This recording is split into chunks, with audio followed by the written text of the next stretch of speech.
बच्चों, Hindi learning channel में आपका स्वागत है। आज 10th क्लास का बहुत ही इम्पॉर्टेंट चैप्टर हिंदी व्याकरण का पद परिचय स्टार्ट करने जा रही हूँ। बहुत दिनों से मैं ये चैप्टर डालना चाहती थी, लेकिन जब तक सारे टॉपिक मेरे कंप्लीट नहीं होते तब तक मैं पद परिचय नहीं डाल पाती। तो अब पद परिचय के सारे टॉपिक्स की वीडियो मेरे चैनल पर हैं। जैसे जैसे मैं आगे बोलूँगी आपको, आप उस लिंक पर या उस आई बटन पे प्रेस कीजिएगा, आपको वो वीडियो ओपन करके मिल जाएगा। स्टूडेंट कोर्स ए सीबीएसई का हिंदी व्याकरण का 10th क्लास का very important chapter for board exams पद परिचय, जो आज मैं आपको बताने जा रही हूँ 75 इंपॉर्टेंट एग्जाम्पल्स के साथ। और ये 75 इंपॉर्टेंट एग्जाम्पल्स वो हैं स्टूडेंट्स जो हर बार बोर्ड के पेपर में आज तक आई हैं। तो आपका फॉर्मेट यही रहने वाला है एग्जाम्पल्स का। जिस तरह के भी सवाल आपको पूछे जाएंगे, बस नाम चेंज हो सकता है। तो चलिए स्टार्ट करते हैं बिना देरी किए। पद परिचय। पद परिचय होता क्या है? किसी वाक्य में आए संज्ञा, सर्वनाम, विशेषण, क्रिया, अव्यय आदि का अलग अलग पूर्ण परिचय देना पद परिचय कहलाता है। अब कहेंगे ये क्या है भाई? तो आप किसी से पहली बार मिलते हो, अपना परिचय देते हो। अपना परिचय देते समय आप सबसे पहले अपना नाम बताते हो, अपने माता पिता का नाम बताते हो, घर का पता बताते हो, अपनी शिक्षा के बारे में बताते हो। बस इसी प्रकार वाक्य में प्रयोग किए गए पदों का, यानी कि शब्दों का भी व्याकरणिक परिचय दिया जाता है। इसे ही पद परिचय कहते हैं। अब आप कहेंगे पद क्या होता है? तो सबसे पहले मैं आपको बता दूं, भाषा की सबसे छोटी इकाई को वर्ण कहते हैं। और वन विचार की मेरी वीडियो देखनी हो, ऊपर आई बटन दिया गया है, उस वन विचार की वीडियो में आपको मालूम चल जाएगा कि वर्ण विचार की वीडियो में मैंने आपको बताया वर्ण क्या होते हैं, शब्द क्या होते हैं। अब आप ध्यान से सुने। भाषा की सबसे छोटी इकाई जो होती है वो वर्ण होती है, यानी कि अल्फाबेट होती है। और वर्णों के सार्थक समूह को शब्द कहते हैं। ये जो शब्द होते हैं, इनके व्यवस्थित समूह को, एक क्रम, एक सीक्वेंस में चलने वाला जो समूह है, उसको वाक्य कहते हैं। और वाक्य में जब ये प्रयोग किए जाते हैं शब्द, तो पद बन जाते हैं। इन्हीं पदों का आज हमें व्याकरणिक परिचय देना है, जिसे आप पद परिचय के नाम से जानते हैं। तो शब्द कोई भी हो, जैसे मैंने एग्जाम्पल दे रही हूं आपको, लतिका एक लड़की का नाम है। लतिका क्या है? एक शब्द है लतिका। लेकिन लतिका को जब एक सेंटेंस में यूज करेंगे, लतिका पुस्तकें खरीदती है, तो ये क्या बन गया? शब्द जब वाक्य में प्रयुक्त होते हैं तो पद कहलाते हैं। वैसे तो शब्द अपने आप में एक भाषा की स्वतंत्र इकाई है, लेकिन वाक्य में प्रयुक्त शब्द पद कहलाते हैं। जैसे मैंने एग्जाम्पल दिया है, रमेश एक शब्द है, लेकिन जब रमेश को एक वाक्य में प्रयोग किया तो वो पद बन गया। रमेश अच्छा श्रोता है, तो ये पद हो गया। तो मेरे ख्याल से आपको पद और शब्द का डिफरेंस मालूम चल गया होगा। आगे बढ़ते हैं। इस प्रकार पद परिचय देने के लिए शब्दों के भेद, शब्दों के उपभेद, लिंग, वचन, कारक, इनका परिचय देना होता है। यानी कि कोई भी वर्ड, जैसे अभी रमेश के बारे में मैंने आपको बोला, रमेश अच्छा श्रोता है, तो जब आप पद परिचय देंगे तो रमेश के बारे में बताएंगे कि रमेश पुल्लिंग है कि स्त्रीलिंग है, रमेश एक वचन है कि बहुवचन है, फिर रमेश कर्ता कारक है, कर्म कारक है, वहां पर कौन सा रोल प्ले कर रहा है, ये आपको सारी चीजें उसके बारे में बतानी है, जो भी आपको लाइन दी होगी। यही पद परिचय होता है। अच्छा, कभी भी पुल्लिंग और स्त्रीलिंग को पहचानने के लिए उसका पहला वर्ड मत देख लीजिएगा। रमेश अच्छा श्रोता है, तो रमेश है तो लड़का ही होगा। पीछे की वर्डिंग देखनी है। श्रोता है, जहां रमेश अच्छा खाना बनाता है, तो जरूरी नहीं है कि रमेश लड़का या रमेश लड़का ही हो, लड़की भी हो सकता है। आजकल लड़की लड़कियों के नाम, लड़के लड़कियों के नाम एक जैसे ही होते हैं। तो जहां पर लिखा होगा कि रमेश अच्छा खाना बनाती है, तो इट मीन्स आपको पीछे का देखना है, बनाता है कि बनाती है। उसके आधार पर आपको वचन और उसके आधार पर लिंग डिसाइड करना है। ठीक है? अगर बनाती हैं ऐसे आ जाए, रमेश जैसी लड़कियां अच्छा खाना बनाती हैं, है पे बिंदी आ गई, इट मीन्स वो क्या हो गया? बहुवचन हो गया। ठीक है? तो इन चीजों का आपको अच्छे से ध्यान रखना है। पद परिचय में निम्नलिखित बातें बताई जानी चाहिए। तो सबसे पहले पद परिचय में आपको हर एक पद का, यानी कि कोई भी पद आपको दिया है, कोई भी वर्ड आपको दिया है, जो भी आप पद वाक्य में प्रयोग कर रहे हैं, उसका लिंग बताना बहुत जरूरी है, उसका वचन बताना बहुत जरूरी है, उसका कारक बताना बहुत जरूरी है, उसका काल बताना बहुत जरूरी है। तो इस चार्ट को ध्यान में जरूर रख लीजिएगा आप। सबसे पहले स्टूडेंट्स बात करते हैं संज्ञा की। तो संज्ञा की बात के लिए मैंने क्या कर दिया है, एक छोटा सा आपको एक डायग्राम की तरह बना के दे दिया है। इस चार्ट पेपर को देखकर आपको सारी चीजें याद आ जाएंगी। अगर फिर भी याद नहीं आती हैं तो संज्ञा इस वीडियो के ऊपर मैंने आई बटन दे दिया है, मेरी संज्ञा की वीडियो पे जाके क्लिक कर लीजिएगा। जैसे ही आप क्लिक करेंगे उसके अंदर डिटेल में आपको पूरी जानकारी मिल जाएगी। व्यक्तिवाचक संज्ञा कौन सी होती है, जातिवाचक कौन सी होती है, भाववाचक कौन सी होती है, द्रव्यवाचक कौन सी होती है, समूहवाचक कौन सी होती है।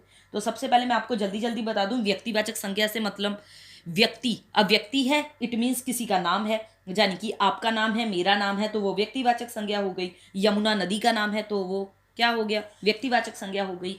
जैसे मैं अमिताभ बच्चन का नाम लूँ, महाराणा प्रताप का नाम लूँ, हिमालय पर्वत का नाम लूँ, तो ये सारी जिस भी किसी चीज़ का नाम लिया जाता है वो क्या हो जाता है, व्यक्तिवाचक संज्ञा। जातिवाचक संज्ञा कौन सी होती है, जो हमें पूरी जाति का बोध कराती है, एक समूह का बोध कराती है। मैं लड़के बोलूं वर्ड, मैं बच्चे बोलूं वर्ड, मैं माता पिता वर्ड बोलूं, दवाई वर्ड बोलूं, ये सब क्या हो जाएंगे, ये जातिवाचक संज्ञा कहलाएगी। अच्छा, मैं अकेला नदी पर्वत बोलूं तब भी वो जातिवाचक होगी, लेकिन अगर कहीं मैं नदी का नाम दे दूं तो वो व्यक्तिवाचक संज्ञा कहलाएगी। अगर पर्टिकुलर पर्वत का नाम दे दूं, विंध्याचल पर्वत, तब वो व्यक्तिवाचक होगी। लेकिन अकेला पर्वत लिखा हुआ है इट मीन्स वो पर्वतों की पूरी श्रेणी का बोध करा रहा है, वो जातिवाचक संज्ञा होगा। भाववाचक संज्ञा है इसी तरह, आपके भाव, ईमानदारी है, आपकी लगन है, आपकी मिठास है, मधुरता है, स्वास्थ्य है, ये सब क्या हो गया, बचपन वगैरह, ये भाववाचक संज्ञा में आ जाते हैं। डिटेल में पढ़ना है तो आई बटन को क्लिक कीजिएगा। आई बटन में संज्ञा की वीडियो होगी और संज्ञा की वीडियो में सारा कुछ डिटेल में बताया गया है। द्रव्यवाचक संज्ञा होती है इसी तरह, यानी कि मटीरियल नाउन जिसे आप कहते हैं। तो द्रव्यवाचक संज्ञा में क्या होता है, किसी भी चीज़ को, जैसे चावल हो गए, तेल हो गए, सोना हो गई, दूध हो गई, चांदी हो गई, बाजरा, घी, ये सब किस में आ जाती हैं, द्रव्यवाचक संज्ञा। समूहवाचक संज्ञा है, समूहवाचक संज्ञा का मतलब होता है कि एक ग्रुप, पर्टिकुलर ग्रुप की बात हो रही है। झुंड में चलना भेड़ का काम है, झुंड क्या हो गया, जैसे भीड़ में तो अधिक सजग रहना चाहिए, तो भीड़ क्या हो गई, समूहवाचक संज्ञा। एक गुच्छा बचा है, गुच्छा क्या हो, समूहवाचक संज्ञा, कलेक्टिव नाउन जिसे आप कहते हैं। तो ये हो गया हमारा संज्ञा का डिस्कशन। अब आइए सर्वनाम के ऊपर।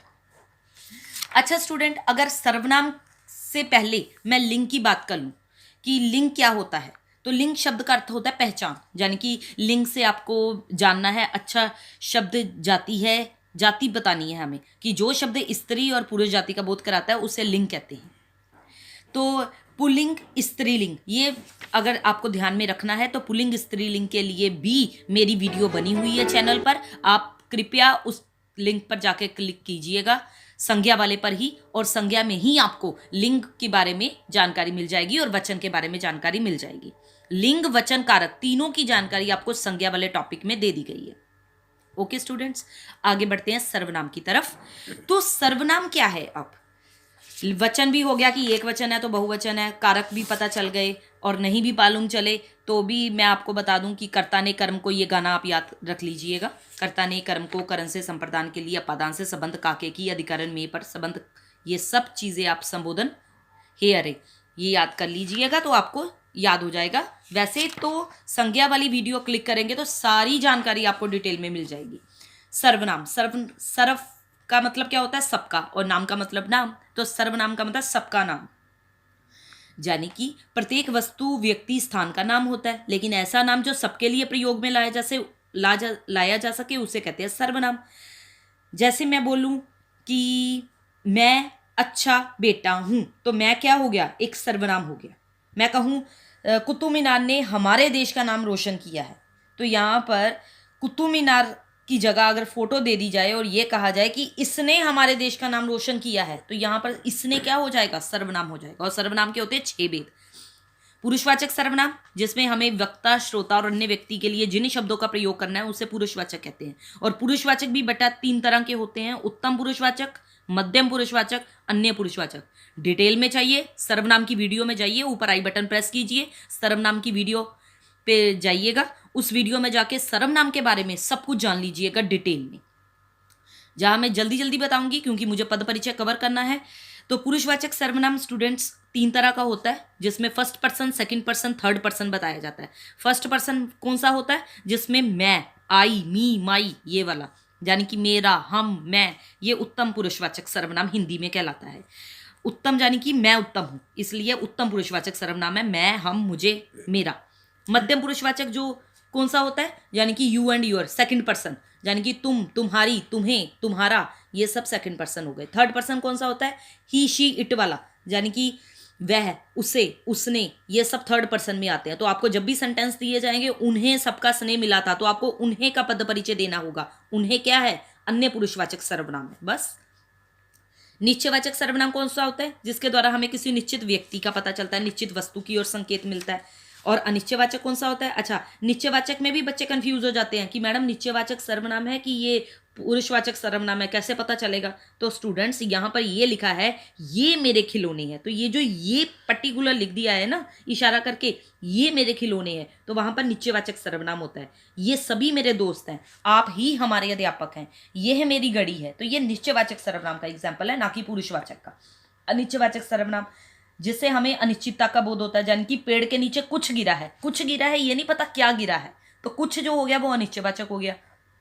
जब मैं बोलूं आपसे कोई मिलने आया है, तो कोई मिलने आया, कोई कौन मिलने आया ये नहीं पता हमें। आगे है प्रश्नवाचक सर्वनाम। प्रश्नवाचक सर्वनाम कौन सा होता है? जिसमें कोई क्वेश्चन पूछा जाता है, ये पुस्तक किसकी है, बाहर कौन खड़ा है, तो ये हो गया प्रश्नवाचक। संबंधवाचक, जिसमें क्या होता है कि वो सर्वनाम शब्द जो वाक्य में आए शब्दों का परस्पर संबंध बताते हैं। कैसे? जिसने झूठ बोला है उसे सजा जरूर मिलेगी, तो इसमें जिसने और उसे करके जो भी सेंटेंस आता है, जो पढ़ रही है वो मेरी दीदी है, तो जो और वो ऐसे करके जो भी सेंटेंस आते हैं वो संबंधवाचक सर्वनाम के अंतर्गत आते हैं। निजवाचक सर्वनाम वो सर्वनाम शब्द जिनका प्रयोग करता स्वयं के लिए करता है। वो कैसे? उसमें वो खुद प्रयोग करेगा, अपने आप यूज करेगा, स्वयं यूज करेगा। पद परिचय में इस तरह के बहुत इंपॉर्टेंट क्वेश्चन आते हैं। मैं अपने आप घर जाऊंगा, तो इसमें अपने आप क्या हो गया? निजवाचक सर्वनाम। हमें अपना काम स्वयं करना चाहिए, स्वयं क्या हो गया? निजवाचक सर्वनाम। तो इन चीजों का खास तौर पे ध्यान रखिएगा। ये हो गया हमारा सर्वनाम कंप्लीट। आगे बढ़ते हैं विशेषण की तरफ, यानी कि एडजेक्टिव। आपको पता ही है संज्ञा सर्वनाम शब्दों की विशेषता बताने वाले शब्द विशेषण कहलाते हैं। तो जिन शब्दों की विशेषता बताई जाती है वो विशेष्य कहलाते हैं। विशेष्य भी बताना जरूरी है विशेषण के अंदर। कैसे? जैसे वहां पर वर्ड दिया होगा ये बड़ा भला आदमी है, तो भला तो हो गया हमारा, पता है हमें भला विशेषण है, लेकिन आदमी क्या हो गया? विशेष्य। ये सुंदर गुलाब है, सुंदर क्या हो गया? विशेषण। लेकिन गुलाब के बारे में विशेषता बता रहा है, गुलाब हो गया विशेष्य। ठीक है।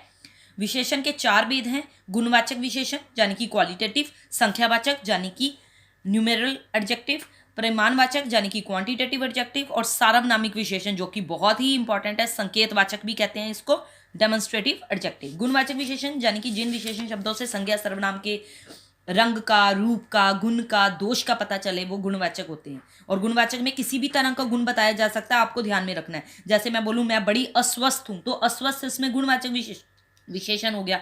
मैं बोलूं कि मेरा घर पूर्वी दिशा में है, तो पूर्वी क्या हो गया? इसमें गुणवाचक विशेषण। ठीक है। संख्यावाचक विशेषण जिन विशेषण शब्दों द्वारा। अच्छा, अगर डिटेल में जानकारी चाहिए तो विशेषण की वीडियो बनी हुई है मेरे चैनल पर, कृपया उस पर जाके लिंक कीजिएगा। विशेषण की डिटेल जानकारी विद प्रैक्टिस टेस्ट पेपर के साथ, सॉल्व टेस्ट पेपर के साथ आपको मिल जाएगी। आई बटन ऊपर दिया है, उस आई बटन पे क्लिक कीजिए, विशेषण की वीडियो खुल जाएगी अपने आप। संख्यावाचक विशेषण जिन विशेषण शब्दों द्वारा संज्ञा सर्वनाम की संख्या का पता चले। जैसे कैसे संख्या पता चलेगी? हम 6 दोस्त हैं, तो 6 क्या हो गया? संख्या हो गई। अच्छा, इसमें भी संख्यावाचक विशेषण दो तरह के होते हैं, एक निश्चित एक अनिश्चित। 2 लड़कियां पार्क में घूम रही हैं, तो इसमें पर्टिकुलर संख्या का पता कि 2 लड़कियां घूम रही है, इसलिए 2 लड़कियां, तो हो गया निश्चित संख्यावाचक। लेकिन अनिश्चित, कुछ बच्चे मिलकर पौधे लगा रहे हैं, कुछ बच्चों में 10 भी हो सकते हैं, 5 भी हो सकते हैं, 2 भी हो सकते हैं, अब पता नहीं कितने हैं, तो अनिश्चित है। मैं बाजार से कुछ कपड़े लाई हूं, कितने लाई हूं नहीं पता, तो अनिश्चित संख्यावाचक हो गया। और संख्यावाचक परिमाणवाचक में बच्चे कंफ्यूज हो जाते हैं, तो याद रखिएगा जो संख्यावाचक विशेषण होते हैं उनकी काउंटिंग की जा सकती है। और काउंटिंग करने के लिए जरूरी नहीं है कि आपको काउंटिंग तो परिमाणवाचक में भी की जा सकती है। संख्या जिस चीज को हम गिन सकते हैं, परिमाणवाचक में हमेशा चीजों को नापा जाता है, तोला जाता है। दूध को गिनेंगे नहीं संख्या में हम, ठीक है, दूध को नहीं गिनेंगे, पनीर को नहीं गिनेंगे, दही को नहीं गिनेंगे, तो वो परिमाणवाचक में, क्योंकि वो चीजें नाप कर तोल कर, कपड़ों को नाप कर तोल कर खरीदा जाएगा। तो परिमाणवाचक विशेषण जो शब्द संज्ञा सर्वनाम की मात्रा परिमाण का बोध कराते हैं उन्हें परिमाणवाचक विशेषण कहते हैं। और परिमाणवाचक भी 2 भागों में बांटे जाते हैं, निश्चित परिमाणवाचक, अनिश्चित परिमाणवाचक। अब निश्चित की एग्जांपल है, मेरी कमीज 2 मीटर कपड़े में बनती है, तो 2 मीटर कपड़े को आप सिर्फ नापेंगे बाजार से जब लाएंगे। मुझे 1 लीटर शरबत की बोतल दे दो, तो लीटर जो शरबत है वो आपने क्या करना है? मापना है, उसको तोलना है। ठीक है। तो इस तरह ये निश्चित परिमाणवाचक है। अनिश्चित परिमाणवाचक कैसे होगा? दादी के लिए थोड़ा सूप बना दो। अब थोड़ा वो गिनती में नहीं आ रहा, अनिश्चित परिमाणवाचक है, उसमें थोड़े का नहीं पता। आप खीर में ज्यादा दूध डाल देना, ज्यादा दूध क्या होता है, ज्यादा मतलब आप कितना, क्वांटिटी अनिश्चित है उसकी, तो वो अनिश्चित परिमाणवाचक हो गया। आगे बढ़ते हैं सार्वनामिक विशेषण की तरफ। सार्वनामिक विशेषण वो होता है जो वो सर्वनाम शब्द जो विशेषण की तरह प्रयोग में लाए जाते हैं। जैसे मैं बोलूं वह औरत धीरे धीरे आ रही है, तो यहां पर वह क्या हो गया, सार्वनामिक विशेषण। यानी कि कोई भी संज्ञा शब्द है, लड़का है, औरत है, लड़के हैं, वो किसी की ओर इशारा कर रहे हैं, तो वो सार्वनामिक विशेषण कहलाते हैं।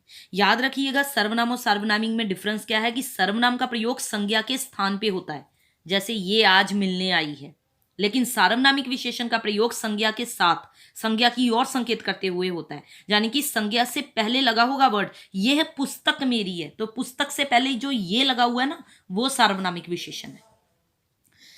प्रविशेषण वैसे तो नहीं पूछा जाता, सिर्फ इतना ही बहुत है, लेकिन डिटेल में जाना तो विशेषण की वीडियो में चले जाइएगा, वहां पर प्रविशेषण के बारे में भी आपको जानकारी दे दी गई है। आगे बढ़ते हैं, ये हो गया विशेषण तक। आगे है हमारा क्रिया।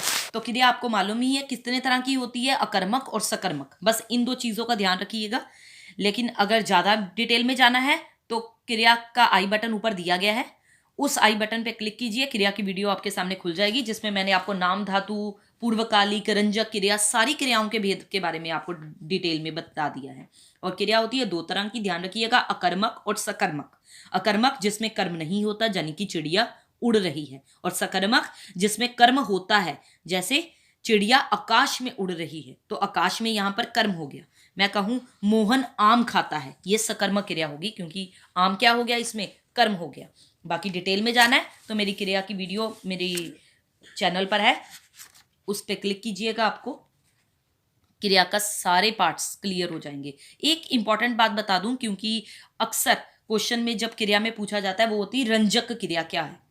ऐसे नहीं क्वेश्चन पूछा जाएगा रंजक क्रिया क्या है, लेकिन एग्जाम्पल दे दिया जाता है कि मोहन घूमने चलो, तो यहाँ पर चलो जो है वो रंजक क्रिया है। रंजक क्रिया क्या होती है कि जब कोई क्रिया मुख्य क्रिया के साथ जुड़कर मुख्य क्रिया को ही प्रभावशाली बना देती है, तो रंजक क्रिया कहलाती है। कैसे, सौम्या स्कूल से लौट आई, अब आई इसमें क्या हो गया, उसका अपना अर्थ लुप्त हो जाता है, तो आई इसमें क्या हो गया, रंजक क्रिया हो गई। डिटेल में जाना है तो क्रिया की लिंक पर आप क्लिक कीजिए, आपको सारी क्रियाएं पता चल जाएंगी। चलिए आगे बढ़ते हैं हम। अव्यय, जी हाँ, अविकारी शब्द के नाम से मैंने वीडियो डाला हुआ है अपने चैनल पर अव्यय का, जिसके अंदर क्रिया विशेषण, संबंध बोधक, विस्मयादि बोधक, निपात वगैरह सारे डिटेल में समझाए हुए हैं। आपको सिर्फ आई बटन पे क्लिक करना है, अविकारी शब्द की वीडियो खुलकर आ जाएगी आपके सामने, जिसमें सारी डिटेल में जानकारी आपको दी गई है अव्यय के बारे में। अव्यय क्या होते हैं, जो कि चेंज नहीं होते, विदाउट चेंज, बिना बदलाव। और क्रिया विशेषण में कोई चेंज नहीं आता। फिर किसमें चेंज नहीं आता, क्रिया विशेषण में कोई चेंज नहीं आता है, संबंध बोधक में कोई चेंज नहीं आता, चाहे लिंग वचन बदल जाएं, विस्मयादि बोधक में कोई चेंज नहीं आता है। तो वो सारी चीजें आपको इस वीडियो के अंतर्गत मिल जाएंगी। अब बढ़ते हैं पद परिचय की तरफ। ये क्रिया विशेषण के पार्ट्स हैं जो कि आपको वीडियो में डिस्कस कर दिए गए हैं जब आप अविकारी शब्द की वीडियो ओपन करेंगे। ऊपर आई बटन को जरूर क्लिक कीजिएगा अविकारी शब्द के, आपको सारे जानकारी क्रिया विशेषण के बारे में, संबंध बोधक, समुच्चय बोधक, निपात, विस्मय सूचक, सबके बारे में जानकारी डिटेल में मिल जाएगी। अब बढ़ते हैं आगे, पद परिचय। पद परिचय जानने से पहले स्टूडेंट्स, मैंने ये आपको एक चार्ट पेपर दे दिया, इस चार्ट पेपर को आप अपनी कॉपीज पर इसी तरह ड्रॉ कर लीजिएगा, ताकि सारी चीजें आपको ध्यान में रहें कि संज्ञा के अंतर्गत कितने पार्ट्स आते हैं, सर्वनाम के अंतर्गत कितने पार्ट्स आते हैं, और क्रिया के अंतर्गत कितने पार्ट्स आते हैं, जो कि पद परिचय के लिए जरूरी हैं। इस तरह चार्ट बनाने से आपको बहुत इजी रहने वाला है कि पद परिचय किस प्रकार देंगे हम अपने किसी भी वाक्य में। ओके, आगे बढ़ते हैं। ये तो हो गया संज्ञा, सर्वनाम, क्रिया का। ये आपको चार्ट दे दिया विशेषण, लिंग, वचन, कारक और काल का। यस, काल की भी वीडियो मेरे चैनल पर है स्टूडेंट्स। काल की वीडियो के लिए ऊपर आई बटन दिया गया है, उस आई बटन पे क्लिक कीजिएगा, काल की वीडियो भी खुलकर आपके सामने आ जाएगी, जिसमें आपको भूतकाल, वर्तमान काल, भविष्यत काल के बारे में डिटेल में जानकारी मिल जाएगी। और काल बताना बहुत जरूरी है पद परिचय में, इसलिए काल की डिटेल में जानकारी ले लीजिएगा आई बटन प्रेस करके। चलिए, पद परिचय। तो जो शब्द वाक्य से बाहर होने पर शब्द कहलाते हैं, वही शब्द वाक्य में अगर यूज हो जाएं तो पद कहलाते हैं। जैसे मैं बोलूं विद्यालय, यह एक शब्द है, तो मैं विद्यालय जाती हूं, तो ये एक वाक्य है, तो इस वाक्य में विद्यालय क्या हो गया, एक पद हो गया। तो जब कोई शब्द वाक्य में प्रयुक्त होता है तब उसका व्याकरणिक महत्व हो जाता है और उसे पद कहा जाता है। ये सारे एग्जाम्पल दिए हैं, 75 एग्जाम्पल्स हैं। हर आपको पेपर में कैसे आएगा, जैसे पहला एग्जाम्पल मैं आपको डिटेल में समझा रही हूं, ध्यान से सुन लीजिए। हिंदुस्तान में, ध्यान से सुनिएगा सारे बच्चे, हिंदुस्तान में सब कुछ है जो आपने समझ रखा है, लेकिन वह इससे भी बहुत ज्यादा है। पेपर में आपको एक लाइन दी जाएगी, उसका पद परिचय देना है। पद परिचय किसका देना है? जिस वर्ड को अंडरलाइन किया होगा उन्होंने, और मैंने एक वाक्य में बहुत सारी चीजों को अंडरलाइन करके आपको समझाने के लिए दे दिया है। जैसे हिंदुस्तान वर्ड को किया तो हिंदुस्तान क्या हो गई यहां पर? संज्ञा। कौन सी? व्यक्तिवाचक संज्ञा। हिंदुस्तान का पर्टिकुलर नाम है। फिर हिंदुस्तान क्या है? पुल्लिंग है कि स्त्रीलिंग है? पुल्लिंग है, हमने लिख दिया। हिंदुस्तान कितने हैं? एक है, एक वचन लिख दिया। इस तरह हिंदुस्तान के बारे में जो जो जानते हो वो सारा डिटेल में आपने जानकारी देनी है। उसके बाद अंडरलाइन किया गया है आपने। आपने क्या है? सर्वनाम है। कौन सा सर्वनाम है आप? मैंने आपको अभी बताया था, पुरुषवाचक सर्वनाम, मध्यम पुरुषवाचक, तुम, तुम्हारा, आप, आपका, ये मध्यम पुरुषवाचक सर्वनाम है। तो आप डिटेल में लिखना चाहो तो डिटेल में भी आंसर दे सकते हैं कि मध्यम पुरुषवाचक सर्वनाम, नहीं तो पुरुषवाचक सर्वनाम लिख के छोड़ दें। बहुवचन है ये आपने। कर्ता कारक है, आपने में कितने भी हो सकते हैं, ठीक है। कर्ता कारक है ये, क्योंकि आपके बारे में बात की गई है, और कर्ता कारक का चिन्ह क्या होता है? ने, इसलिए यहां पर कर्ता कारक स्पेशली लिख दिया गया है। फिर मैंने लेकिन के बारे में बताया। लेकिन क्या है? समुच्चय बोधक अव्यय है। समानाधिकरण, आपको डिटेल में जानकारी दी गई है मेरे चैनल पर। समानाधिकरण समुच्चय बोधक क्या होते हैं और व्यधिकरण समुच्चय बोधक क्या होते हैं। जो समानाधिकरण समुच्चय बोधक होते हैं, जो समुच्चय बोधक समान स्तर वाले शब्दों, वाक्यांशों, उपवाक्यों को जोड़ने का काम करते हैं, वो होते हैं समानाधिकरण। इनके एग्जाम्पल्स क्या होते हैं? और लगा होता है, तथा लगा होता है, एवं लगा होता है, लेकिन लगा होता है, मगर लगा होता है, परंतु लगा होता है। ये सारे वर्ड्स समानाधिकरण समुच्चय बोधक में आते हैं। डिटेल में जाना है तो अविकारी शब्द की वीडियो ओपन कर लीजिएगा, वहां पर आप डिटेल में जानकारी पा लेंगे। वह शब्द है, वह शब्द का आपको व्याकरणिक परिचय देना है। तो पुरुषवाचक सर्वनाम हो गया, पुल्लिंग हो गया, एक वचन हो गया, कर्ता कारक हो गया। बहुत क्या है? अव्यय है, क्रिया विशेषण, परिमाणवाचक क्रिया विशेषण है बहुत। तो ये सारी डिटेल की जानकारी पद परिचय की मैंने आपको एक क्वेश्चन के अंतर्गत दे दी। इसी तरह के 74 एग्जाम्पल्स और हैं जो मैंने अपनी वीडियो में आपको दे दिए हैं। उन सारी चीजों को धीरे धीरे पढ़िएगा, और यहां कहीं भी आपको लगे ये चीज क्लियर नहीं है, उसी चीज का वीडियो ओपन कीजिएगा मेरे चैनल पर जाकर, आपको सारी चीजें धीरे धीरे क्लियर हो जाएंगी। ये सारे एग्जाम्पल्स आपको 1 बाय 1 दिए हैं। इन सारे एग्जाम्पल्स के स्क्रीनशॉट लेकर क्या कीजिएगा? प्रैक्टिस कीजिएगा। सबसे पहले इस क्वेश्चन लिखिएगा, उस क्वेश्चन का आंसर खुद सॉल्व करने की कोशिश कीजिएगा, तो अपने आप समझ में आएगा कि हमें संज्ञा कहाँ बतानी है, सर्वनाम कहाँ बताना है, विशेषण कहाँ बताना है, लिंग कहाँ बताना है, वचन कहाँ बताना है। वैसे कोशिश कीजिएगा हर एक चीज में जहां भी संज्ञा बता रहे हैं वहां कारक बताइएगा, लिंग बताइएगा, वचन बताइएगा। फिर यहाँ विशेषण बताया जा रहा है, उस विशेषण में लिंग बताना है, वचन बताना है, तो लिंग, वचन, कारक, ये तीनों चीजें ध्यान में रखिएगा कि हमें बतानी ही बतानी है। इसके अलावा जो भी आपको पता है वो आपको एड ऑन करके बताना है। तो ये नंबर तो आपके कहीं नहीं जाने वाले हैं पद परिचय के। इन पद परिचय को अच्छे से समझ लीजिए, और कहीं भी आपको किसी तरह की भी गुंजाइश है कि मेरे को ये चीज़ समझ में नहीं आई है, तो कृपया उसी चीज़ का वीडियो ओपन करके मेरे चैनल पे देखिएगा, आपकी सारी प्रॉब्लम सॉल्व हो जाने वाली हैं। तो पद परिचय यही था कि कोई भी एग्जाम्पल आपको दिया होगा अगर एग्जाम में पद परिचय का, तो आपको उसका पद परिचय देना है। यानी कि अगर रमेश लिखा है तो रमेश के बारे में पूरी जानकारी देनी है, बच्चा लिखा है तो बच्चे की पूरी जानकारी देनी है उसके बारे में, यही पद परिचय होता है। विभीषण लिखा है तो विभीषण की पूरी जानकारी देनी है, सब्जी लिखी है तो सब्जी की पूरी जानकारी देनी है। सब्जी क्या होती है? जातिवाचक संज्ञा होती है सब्जी, स्त्रीलिंग है, एक वचन है, कर्म कारक है। तो ये सारी चीजें आपको क्या करनी है? बतानी है। विशेषण है उसी तरह। अब मैं बोलूं खिलते फूल कितने सुंदर लगते हैं, तो खिलते यहां पर खिलना क्या है? विशेषण है ये। विशेषण की अवस्थाएं बताई जा सकती हैं। विशेषण की अवस्था मूलावस्था, उत्तरावस्था, उत्तमावस्था, यानी कि जहां पे आप इंग्लिश में सुपरलेटिव डिग्री, कंपैरेटिव डिग्री देखते हो, वो सारी चीजें आप बता सकते हैं, विशेष्य बता सकते हैं। तो ये सारी चीजों का आपको डिटेल में ध्यान में रखना है, और पद परिचय बहुत ही आराम से करना है, गलती बिल्कुल नहीं करनी है, क्योंकि जितने अच्छे से मैंने अपनी वीडियो में पद परिचय और सारी चीजें डिटेल में बताई हैं, मेरे को नहीं लगता बच्चा एक भी गलती कर पाएगा। काल के बारे में आपको डिटेल में नॉलेज होनी चाहिए कि वर्तमान काल का है टेंस, भूतकाल का है कि भविष्यत काल का है। बस क्रियाएं ध्यान में रखनी है, अकर्मक है कि सकर्मक है। अकर्मक तब होगी जब कर्म नहीं होता, सकर्मक तब होगी जब उसमें कर्म होता है। तो ये एग्जाम्पल सॉल्व करके दे दिए हैं। उसके बाद प्रैक्टिस टेस्ट पेपर भी दिया है, उसको सॉल्व कीजिएगा प्रैक्टिस टेस्ट पेपर को। और अगर कहीं आपको गुंजाइश लगती है कि प्रैक्टिस टेस्ट पेपर सॉल्व नहीं हो रहा है या कहीं पर दिक्कत आ रही है, सीधा कमेंट बॉक्स में लिखिए और बस आपका क्वेश्चन सॉल्व हो जाएगा।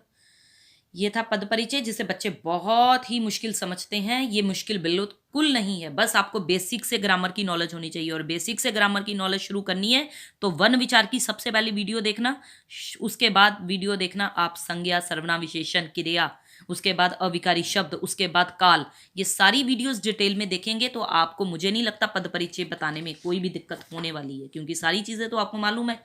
तो फिर दिक्कत कहाँ आएगी, कहीं नहीं आने वाली। तो आपके नंबर पक्के पद परिचय के।